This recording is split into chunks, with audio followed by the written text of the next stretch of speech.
Bonjour à tous. Pour ce curé enragé numéro 62, je voudrais vous parler du dressage en cours. Le dressage de qui? De nous. Et en cours, à cause du Covid, bien sûr, mais aussi à cause de nos représentants au Parlement. Et je vous parlerai dans une deuxième partie de cette loi que l'on a fait voter à 4 heures du matin la nuit du 31 juillet, sans que personne ne s'en aperçoive, une loi qui permet maintenant de tuer les petits-enfants quelques jours avant leur naissance. Et donc avec des femmes qui ont plus de 8 mois, 9 mois de grossesse. D'abord, le dressage en cours, c'est finalement avec le port de la muselière, le fait de rendre obligatoire ce port de la muselière partout, de plus en plus, et surtout à l'air libre, et non pas dans les lieux clos, que l'on continue à entretenir la peur des Français par rapport au Covid, mais en même temps, par cette peur, on leur fait admettre d'être muselés, d'être bâillonnés, et parce qu'ils sont muselés et bâillonnés, alors ils ont encore plus peur. Sur LCI, par exemple, on peut apprendre que la Mayenne, le département de la Mayenne, est un nouveau cluster. Alors cluster, il faut dire cluster parce que d'abord c'est américain, anglais, ça fait sérieux, ça fait scientifique. En fait, ça veut simplement dire que c'est un foyer d'infection. Et on nous dit que le département de la Mayenne est un nouveau foyer d'infection, que le Covid va repartir, que nous allons tous mourir, etc. Et c'est la raison pour laquelle le préfet de la Mayenne a rendu obligatoire la muselière, le masque dans 69 communes de ce département. Or, quand on se penche sur le cas de la Mayenne, on remarque d'abord qu'il n'y a personne en réanimation.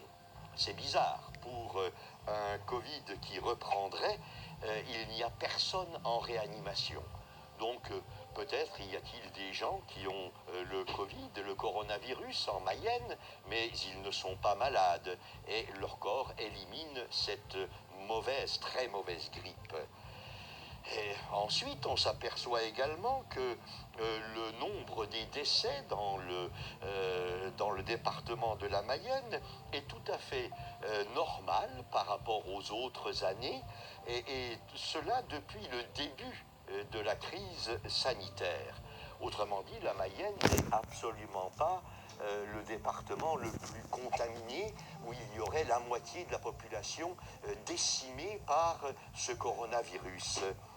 Et d'ailleurs, si on étend nos recherches, nous nous apercevons qu'en France, il y a moins de décès en juillet de cette année 2020 qu'il y en avait en 2018 et 2019.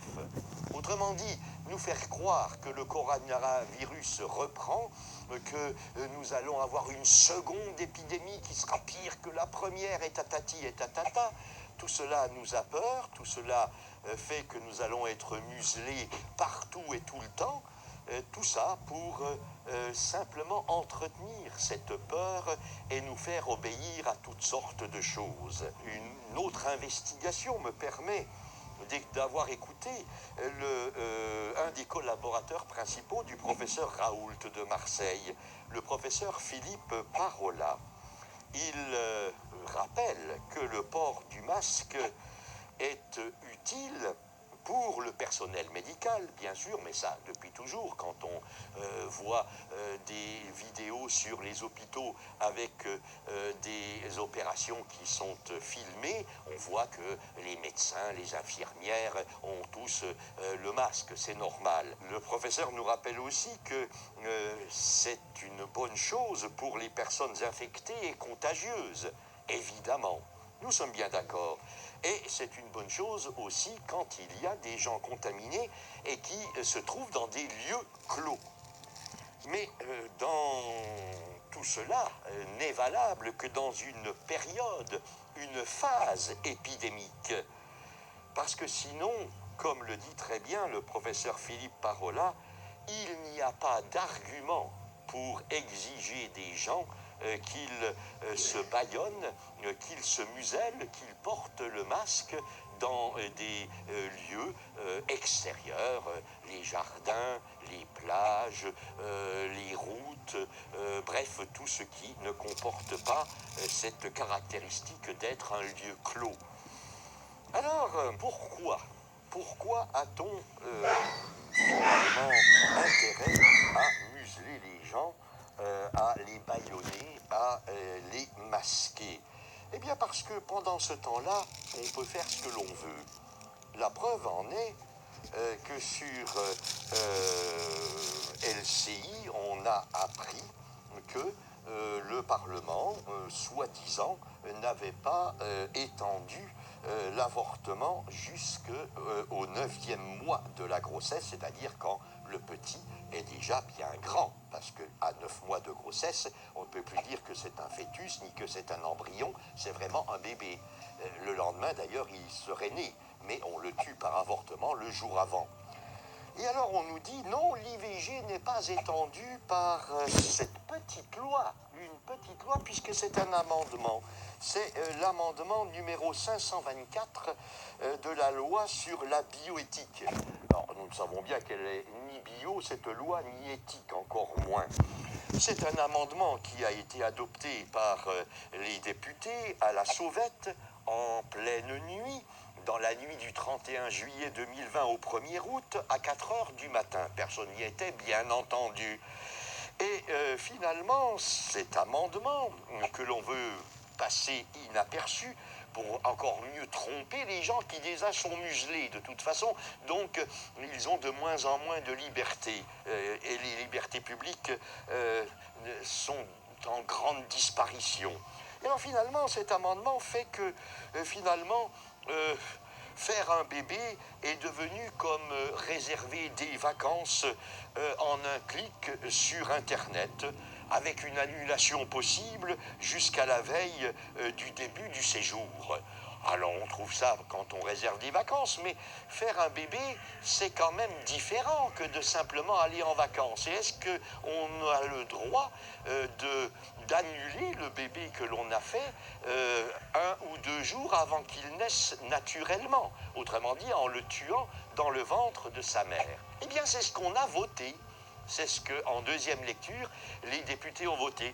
Augurons que le Sénat va retoquer peut-être cet amendement et que finalement il ne passera pas en seconde lecture, en lecture définitive devant la Chambre des députés. Mais pour l'instant, c'est bien cela que l'on a fait. Et on a profité de ce coronavirus, de cette crise sanitaire, de cette session extraordinaire du Parlement, pour là-dedans faire passer des tas de petites choses. Soyons attentifs, surveillons.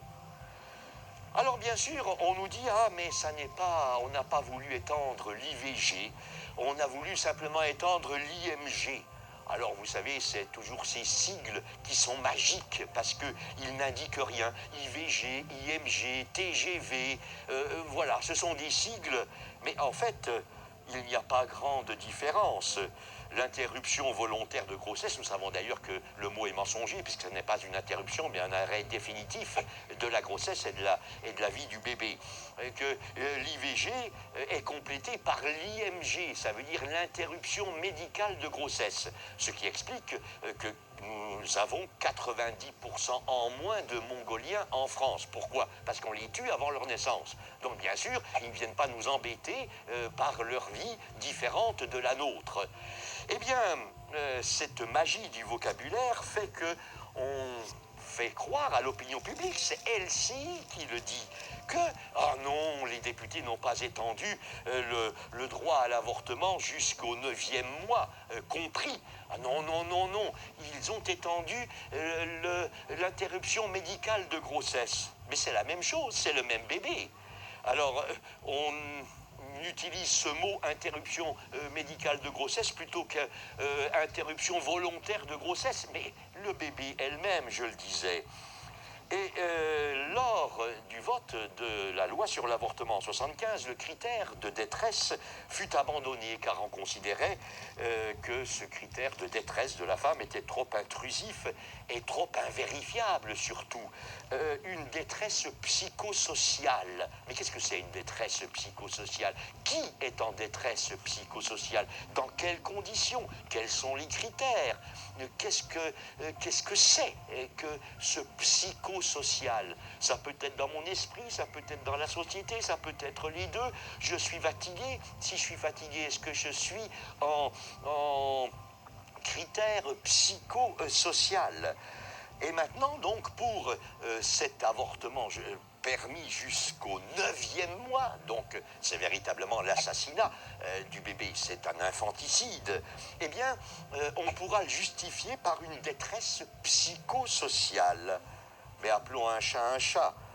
Le 1er août, certains de nos députés ont donc voté cet assassinat possible d'enfants dans le ventre de leur mère jusqu'au terme de la grossesse. Ça n'est donc plus un avortement, c'est un infanticide.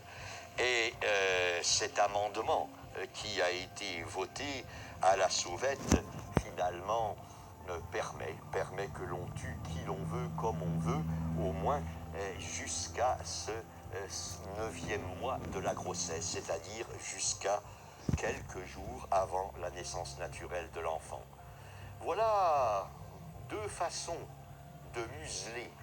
On muselle les gens en leur faisant porter un masque. Dans ma ville de Nice, par exemple, eh bien, le maire rend obligatoire le masque sur la plage, dans les grands quartiers de Nice. Tout cela, lorsqu'on sait, on n'a aucune preuve que ce port du masque va enrayer une épidémie qui d'ailleurs n'existe plus. À Nice, elle n'a jamais tellement existé. Les lits de réanimation dans les hôpitaux niçois étaient bien souvent vides pendant le pic même de cette épidémie. Mais pourtant, on veut absolument nous faire obéir, nous museler, nous bâillonner. Il y a une espèce de jouissance là-dedans. Et alors, de même qu'on nous bâillonne là-dessus, on nous bâillonne aussi pour cacher la vérité et ne pas dire que ce 31 juillet, dans la nuit du 31 juillet au 1er août, à 4 h du matin, on autorisait les parents et les médecins à tuer leur enfant quelques jours même avant leur naissance.